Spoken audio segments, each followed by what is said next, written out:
Why did Planet Hollywood fail? There's a question that most people would ask. We've all been there when we ask the questions about our favorite stores when we find out that they've been closed or rebranded. Like Hot Topic, for example. Growing up, it was known as the goth store or punk store because of the theme was mostly centered around the goth theme slash grunge style. Now it's more anime, Harry Potter, and Disney stuff, which has led to multiple stores being closed.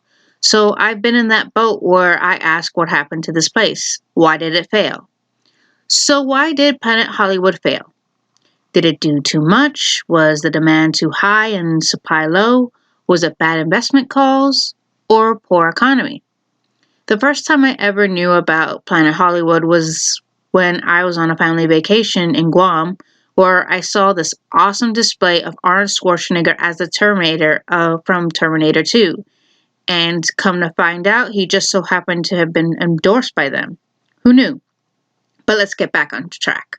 Why did Planet Hollywood fail?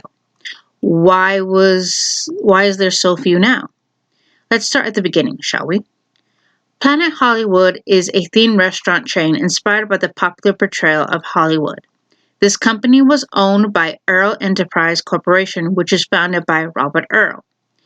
It was launched in New York City on October 22, 1991, with the backing of Hollywood stars Sylvester Stallone, Bruce Willis, Demi Moore, and Arnold Schwarzenegger.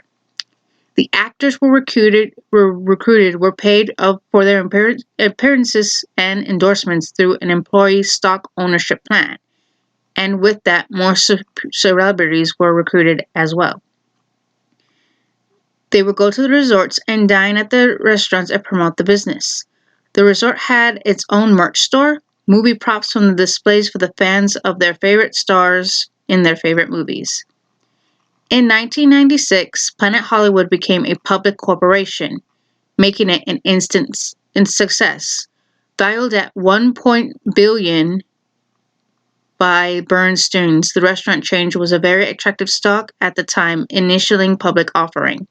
The price quickly rose over to $32, boosting Planet Hollywood's value to $3.5 billion and making it temporarily worth more than General Motors within a 3-year span.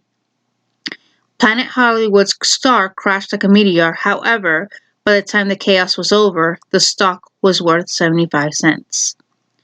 Earl felt that the only way to solve this problem was to expand the business more by opening more restaurants worldwide so that the business could grow exponentially so that they could keep the stockholders happy.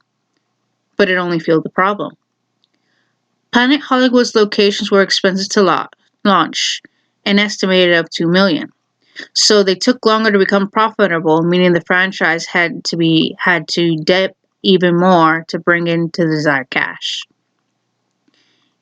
And unfortunately, with that, in 1999, Planet Hollywood stock was delisted, and the group declared bankruptcy. Chapter 11.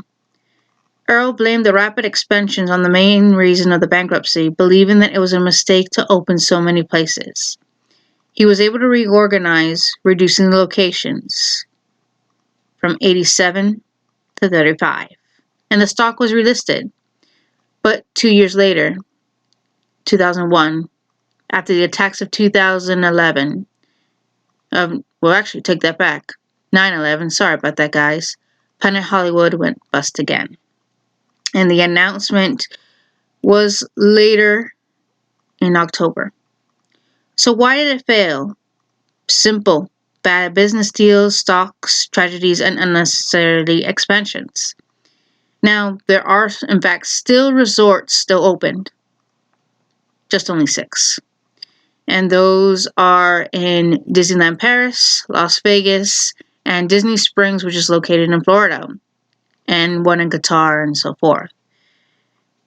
That's the thing about business. In life, things change. It's part of nature. Business comes and goes, rises and falls. It's part of the never-ending wheel of business. Business is business, good or bad.